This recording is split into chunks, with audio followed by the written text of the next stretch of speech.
in Montreal, ICAO, which is the United Nations body. Do you want to just explain a little more on that one and what the Qataris are asking for?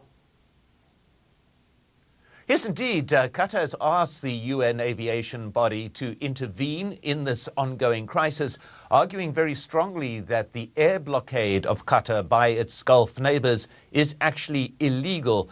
Now, the aviation body doesn't have any form of legislative sanction. It's a body that operates by consensus, but it could be an important mediator in this. Now, interestingly enough, a number of the Gulf states, particularly UAE, along with Qatar, have been insistent on an open airs policy.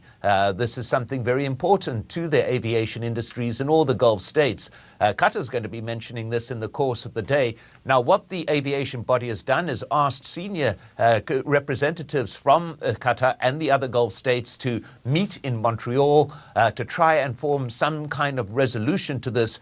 As I said, this is a body that operates by consensus. There will be no legislative action or legal action taken by the body, but it is a forum in which the envoys from the differing Gulf states can get together, can talk, can attempt to get some kind of agreement on opening up the skies above the Gulf once more. Thank you, Mike. Hannah in Washington, D.C. at MJA Hannah on Twitter there. Now, so this airspace, this is an interesting thing, and I want to show you a couple of things using Flight Radar 24, which is a great little app which shows us all these flights. So have a look at this. This is the 11th of June. We're looking at a flight from New York right over to Doha. Now, if I zoom in a wee bit here, you see quite clearly this plane is taking the route over Iran and then heading across a little bit of Bahraini airspace and straight down into Doha. That was, as I say, sorry, that was the 12th.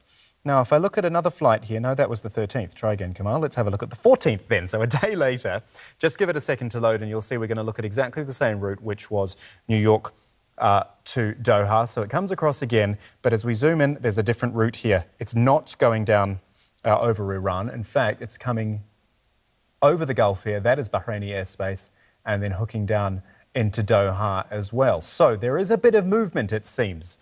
And we're going to talk to Alex Macheras about this and other issues now, an aviation analyst who's joining us live from London about all this. So I've just illustrated, you probably couldn't see it there, but I've just illustrated the way that the airspace is open to interpretation a little bit. The Qatari planes haven't necessarily been holding that line over Iran. Is that, I don't want to use the word dangerous, but should they be doing that, or is this just, as I say, a little bit movable?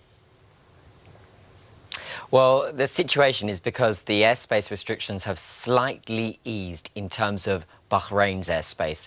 So what Bahrain are really easing is the entry through Bahrainian airspace into Iran. So now most Qatari registered aircraft, not just Qatar Airways, but their private division and private aircraft as well, are all flying through Iran, which sometimes is the complete opposite direction. For example, flights to South Africa, they're tracking for about 3 extra hours before they're even en route in the right direction. So that could be having, I mean, well, how much of an effect do you think it's having on flight loads, on fuel as well?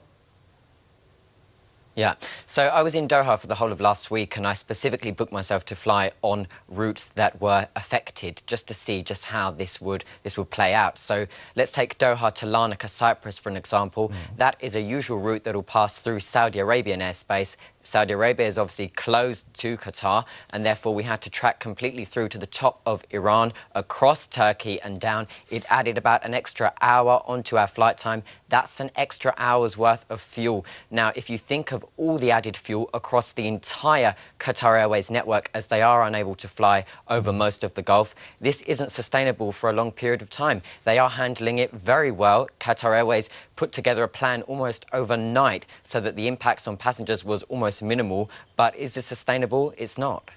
What about this ICAO meeting happening in Montreal? They are a UN body. Can you explain to us, I guess, how much sway they have, and if the Qataris can go to them, can they actually demand the airspace be opened again? And is there a legal reason for it to be reopened again? Otherwise, is the law on their side?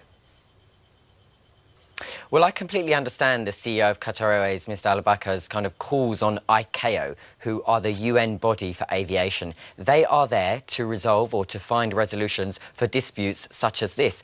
Now, there are two conventions that are signed, the Chicago Convention Agreement and the Transit Agreement. And it's the Transit Agreement that is really key here, because that permits the overfly, so the flying through airspace and the freedom for that. Now, with Bahrain closing their airspace to Qatari aircraft, and also the UAE, Egypt, and we know Saudi Arabia, this is going against that convention. Saudi Arabia are the only ones who didn't sign this agreement, so they can just close their airspace. But Bahrain and the UAE, they really shouldn't be doing this, because they signed in order to have this bilateral agreement in place with the parties involved in order to permit overflight. Now, they have gone against this, and despite the actual convention not being legally binding itself, it's not law, but it is a signed contract. And because it comes from an authority figure such as the ICAO UN body for aviation, it could be legally binding, hence why Qatar Airways CEO says that this is possibly illegal, and they're calling on Montreal to take some action, because